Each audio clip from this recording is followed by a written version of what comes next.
नर्मदे हर, ये जो आप शिवलिंग देख रहे हो ये है यमेश्वर महादेव। इसकी जो कथा आती है नर्मदा पुराण में, इसकी कथा आती है जब एक दिन यमराज ने अपने दूत चित्रगुप्त से पूछा कि भाई आजकल जो यमलोक में लोग नरक में आते थे उनकी संख्या कम कैसी हो गई। तो उस चित्रगुप्त ने बताया कि हे राजन, मृत्यु लोक पे एक ऐसी जो नदी है जिसके देखने से मात्र ही उसका जो दृश्य है नयनरम्य दृश्य है, और उसमें स्नान करने से मनुष्य को मोक्ष की गति प्राप्त हो जाती है, और जिसको मोक्ष मिलता है उसका कभी पतन नहीं होता, और जिसका पतन नहीं होता उसका अधपतन नहीं होता। इसलिए जिसका अधपतन नहीं होता वो यमलोक में नहीं आता। इसलिए भगवान, हमारी यहाँ जो मरने वाले लोगों की संख्या कम हो गई है। तो यमराज हंस पड़े, और यमराज हंसे इसलिए यहाँ पे इसका जो है यम हस्येश्वर महादेव जी का यहाँ पे देखा है, जो शिवलिंग स्थापन किया है, जो आप लोग देख रहे हो।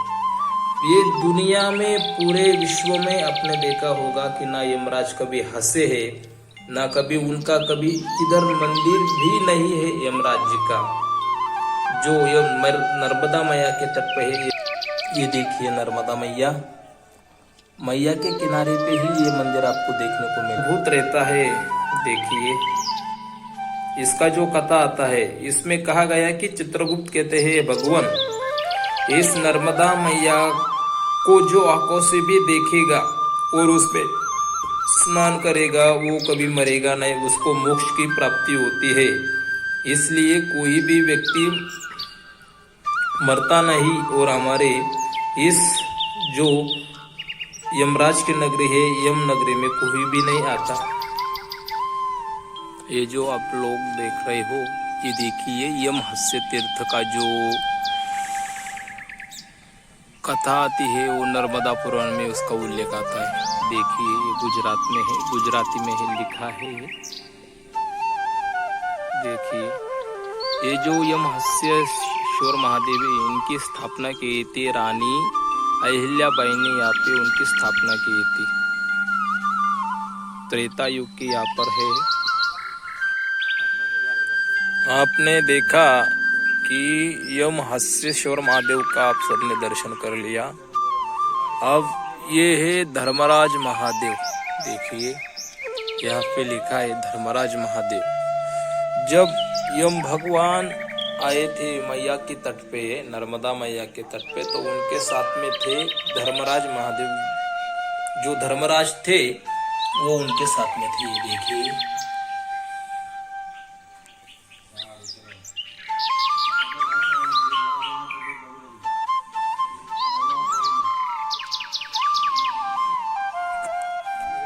धर्मराज भी उनके साथ में थे।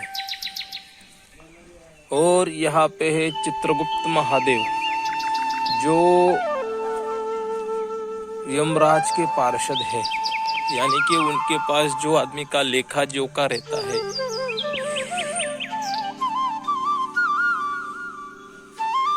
यहाँ उनकी साफ सफाई चल रही है। देखिए क्लीनिंग।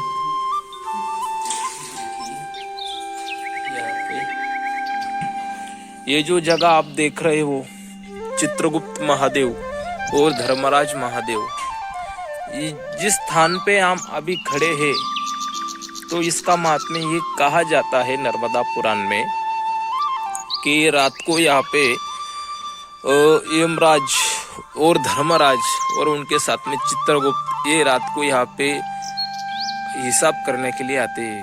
हिसाब यानी कि कुछ पैसे का हिसाब करने नहीं आते। तो जो आदमी आज भी हम भी आप भी घर बैठे वो वीडियो को देखने वाले सब लोगों का जो कर्म का हिसाब होता है, रात को जैसे आप दुकान बंद करने के बाद अपने पैसे गिनते हो, वैसे ये यहाँ पे बैठ के हर आदमी का दिन भर में किया हुआ कितना पाप है कितना पुण्य है, इनका लेखा जोखा यहाँ पे आज भी करते हैं। यही पे इसी स्थल पे कहा जाता है। अभी पूरे विश्व में आपने कभी यमराज जी का मंदिर नहीं देखा होगा और कभी भी किसी भी महादेव में आपने देखा नहीं होगा कि यमेश्वर महादेव मंदिर, चित्रगुप्त महादेव मंदिर, ना इनका कभी किसी जगह पे मंदिर है, ना इनके नाम का किसी जगह पे कोई स्थान है। लेकिन ये जब है, आपको ये मैया के परिक्रमा करते समय आपको चांदोद जाते हुए रास्ते में ही मिलेगा। यहाँ से चांदोद लगभग 1.5 किलोमीटर का है। उससे पहले आपको लगेगा अशोक बाबा धाम आश्रम, उसी में है ये है धर्मराज और महादेव जी का मंदिर। लेकिन उससे जो आगे है, हमने सुबह आपको वीडियो में देखा है आपने वीडियो में कि यमराज जो भगवान थे, यमराज भगवान, उनका दर्शन आपने कर लिया है। वीडियो में पहली बार ही मैंने आपको दिखाया है।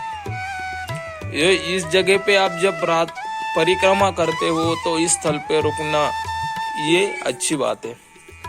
इस स्थल पे जो आदमी रुकता है परिक्रमावासी, उसके यमदंड यहाँ पे क्या किया जाता है, माफ किया जाता है। यानी कि यम यातना उसको कम भोगनी पड़ती है। इसी स्थल पे जब सभी परिक्रमावासी इसी स्थल पे नहीं आ पाते कोई रास्ते से ही आगे भाग जाते हैं। हम सुबह 12 बजे से यहाँ पे ठहरे हैं, कोई परिक्रमावासी यहाँ पे नहीं आया है, ना आया है, ना देखा है, ना दर्शन किया है, कुछ नहीं किया है।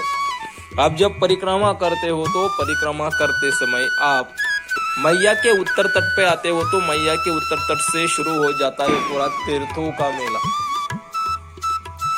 तीर्थों का मेला चालू हो जाता है तो आपको हर जगह पे तीर्थों में जाना ही पड़ता है। तीर्थ क्षेत्र बोलते हैं तो तीर्थ क्षेत्रों में जाते हो, परिक्रमा उसी को कहते हैं।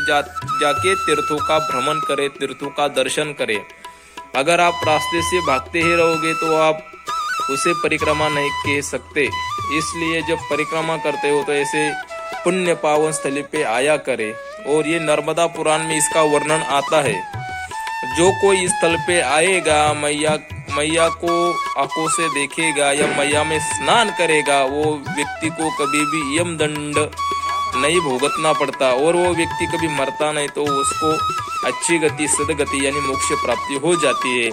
इसलिए ऐसे स्थलों पे आना अनिवार्य है। सब आया करे परिक्रमा में, आप भी आए तो नर्मदे हर।